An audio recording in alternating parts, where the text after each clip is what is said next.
Welcome to the morning show on XL 750. It's time for This Week in Real Estate with Mr. Bob Zadora. How are you, sir? I'm good. Another good week? Yeah, feeling better, yeah. Yeah? It's kind of hanging on in there. I don't know got the funk. Yeah, a little bit. So Linda's got it too. So we're just trying to work our way through it and get things done. That should make for some fun travel. We'll be okay. We're on the far downhill now, so You're starting yeah. the slope? Yeah. Oh, yeah. We're good. So it's been, she's still been going forward. We got 2 closings today. We got listing appointments set up for next week. We got just, taking care of business. That's what we do. It's trying to Helping people help keep people. moving. That's really what it is, help giving people, talking to people, talk to them on the phone before we go out and see what they've got. And, it's happened so many times, the widow, the widower, and they're in the house and they're just kind of frozen. They don't know what to do. I have this stuff. Mm-hmm. Okay. First call the kids, see what the kids say they want, and have them come and get it. Not just, I want it, save it for me. No, come and get it, because it's hard to take pictures in a house full of stuff, because the house gets lost in the stuff. And we've been doing this for a long time now. And that's probably the biggest thing that we run into that people have problem with, is trying to deal with what do we do with this stuff. We're going to downsize. Well, that's what downsizing is. It's going through, getting rid of things. There's some great charities here. And then right now, there's a lot of people who could maybe use your stuff. And that could be dispensing, call the Salvation Army, see if they can help you out. There's things, it's hard decisions sometimes, but you're taking those memories that are coming with you no matter what, and that's really where you've got to get your head wrapped around what it is you're going to do, because it's time. You don't want to be in the house that you're in anymore. You're looking to go someplace else, something that's easier to manage, something that's easier for you to keep up. That's really a big thing, is just they get. And there's things we can do to help you with that, So when Linda ran into that we run into it. It seems like every week we run into it, but it was there were a couple of this week. We're talking to people that are out and excuse me, seem like very nice homes, but you really can't tell. You get kind of overwhelmed. So we go forward with that. And I mentioned a couple of closings. Termite contracts. The importance of keeping up your termite contract. When you bought the house, the seller paid for a year's worth of termite contract for you. And then every year the termite company calls and sets up an appointment so they can come out and crawl around in your crawl space and go in your garage and look along the baseboards and things like that, looking for the little tubes and working their magic. They don't spray anymore. They used to spray all the time. Now they don't spray unless they have to. And if they see signs of damage, they'll see what that damage is. They're responsible for it. They'll fix it. But to get that contract renewed every year, it's, I don't know, $80, $120. It kind of depends on the size of the home and what the foundation and stuff are. The importance of that, because when you sell it, and if you haven't been keeping up with your termite contract over the years, and you've let it expire, it could be very expensive for them to come back out and renew their contract. And you're going to have to renew it, because nobody's going to issue a mortgage on a home without a termite contract here in this area. Not nationwide, but here, that's one of the provisions of a mortgage. So you want to make sure that you keep that termite contract up. And it's for you. I mean, God forbid they did get in and they're inside the walls and you can't tell. I mean, you go back like this and your hand goes into the wall and you go, whoa, what happened? And it happens. I mean, I've been in a house like that. It's like, whoa, what's holding us? The paint. It seems like the paint is the only thing that's holding the wall up. That was the nice thing about lead paint.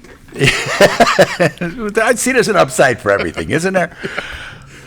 But you want to make sure that you get that renewed and keep it fresh, because you're going to end up paying hundreds, if not thousands of dollars to go forward to get that contract renewed. And you didn't save any money at all by not renewing it. Kind of the same thing with guys that are, handymen. Oh, well, we spray all the time and we do this, we do that.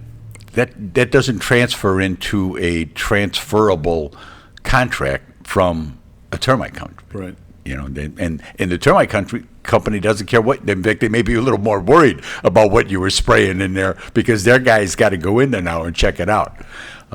Just things that we run into, day-to-day basis, just going forward and trying to come up with solutions for people, find the best way to help them, and that's what we do. What impact have the tornadoes that we dealt with at the end of May had on the real estate business? There's been people that have come off the market because they just have to deal with that. They have to deal with the insurance. They can't sell the house, and with damage that they've got, and even if it's just a matter of trees down in the yard, the house doesn't have to be beyond repair for them to to say, we got to get this straightened out. But just getting the landscaping redone and getting what maybe damaged gutters, things like that, getting those repaired so they can come back on the market and not have people, because you don't want people coming through and going, oh my God, this is, what if this happens again? There's a lot of that going on right now. What if? And it's really, compared to other places, it's a pretty rare occurrence to have a tornado come through here, through anywhere in here, anywhere within the viewing area. And people want to make sure that they feel better if they've got everything cleaned up, squared away, ready to go. Whether it's a new roof, like I say, if it's just gutters need to be replaced because branches falling down on them, getting the debris out of the yard, getting the trees cleaned up, get them cut up so that they're stacked up firewood even. Those are the kind of things that need to be done before they come back on the market. And we've had some people that just come off and they don't know what they're going to do. This is, we talk about people in individual cases. It's pretty traumatic for those that have gone through it and had total losses. Well, they're done anyway. And as far as real estate, they may take the money and run. We live in a poorer part of the country, and a lot of people, I'm sure, didn't have full insurance on everything that they had, and that's tough. So that's why we look out for each other. We do what we can do to help each other. The different fundraisers that go on. I know the realtors have been involved in things. I know that it seems like everybody's got a charity of some sort going to try to help people, and there's help out there. Just if you need help, don't be afraid to, stick out your hand and say, hey, look, I've been through enough trauma.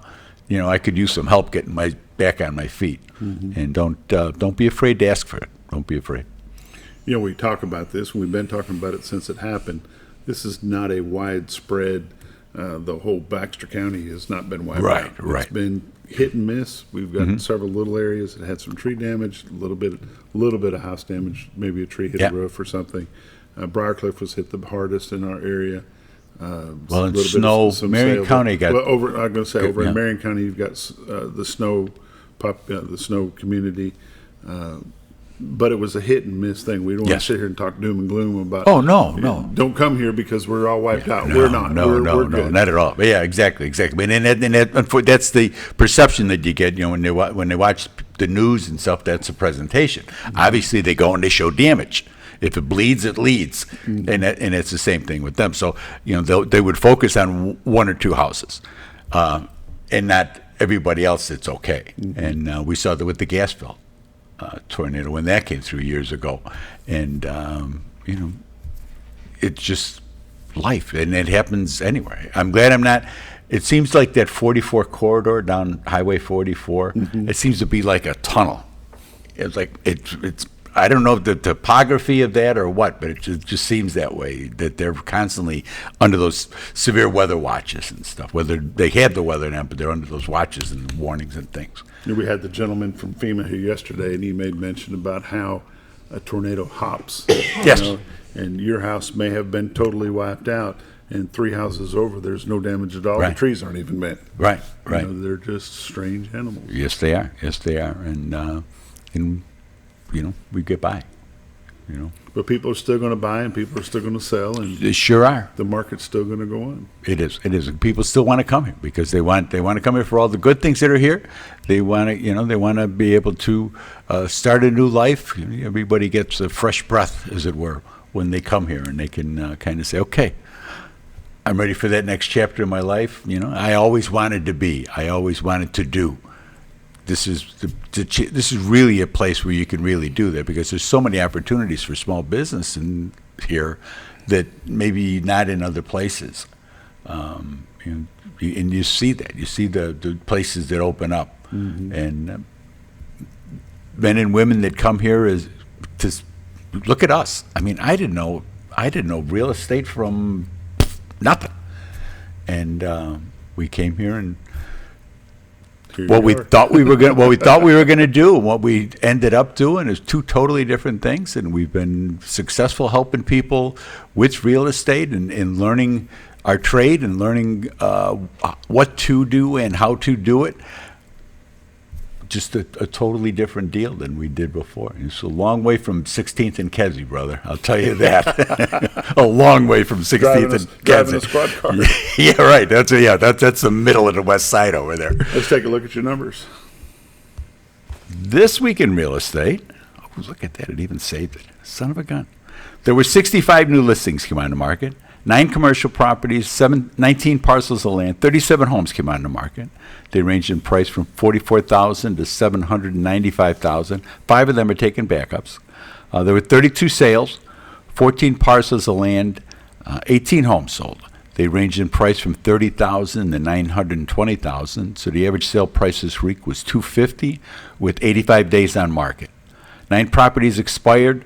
There were 25 residential price changes, which is up quite a bit. And there's 41 residential pendings waiting to close. Currently, there's about 324 homes on the MLS. Year to date for 2024, there's been 469 homes have sold for $113 million. The average sale price this year is $242,000 with 95 days on market. Last year, there had been 475 homes that sold with an average sale price of $219,000 with 89 days on market. So the market's still moving forward. Interest rates are down below 7 for some products, so that's been good. It's been kind of even notices I had gotten earlier in the week were in the 7s, and I was on some stuff looking for some things yesterday, and a lot of them were down below below 7 in the high 6s. So that's a good sign that the 10-year bond, which is kind of what it's based on, has been falling or rising. I don't even know how that works. I know that the end result is it changes the interest rate. So, but the rates are down a little bit. Go get pre-approved. If you were pre-approved before, go get back and get pre-approved. If you're wanting to come on the market, give my honey a call. She's at 870-405-0793. The website that you see every morning is retiredtoarkansas.net.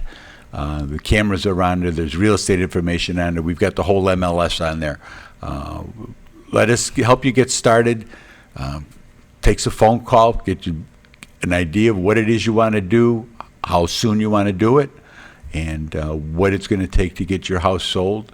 There is a little more competition out there now. It's not 2021 anymore. Market's a little different, especially with the interest rates. So there's homes that are priced well and ready to go are gone. I mean, they don't last a week. There's people out there that are looking to buy. So best thing to do is give my honey a call. She's at 870-405-0793. As they say, well, when's the best time to buy? When you can afford it. Exactly. When you can afford it. Date the rate, marry the property. Yes, indeed. People, well, I'm going to wait until the interest rates come down. Well, guess what's going to happen when the interest rates come back down? Yeah. Well, there'll be no houses. There'll be no houses. Right. The market will be. So if you can afford it today. And there'll be no houses, and those houses the price will go up on them because of the pressure again. of supply and demand. Right. Spend This Week in Real Estate with Bob Zadora, 870-405-0793, the Z Team, Century 21 Lee Mack Realty. We're going to be back with a small business spotlight here in just a bit.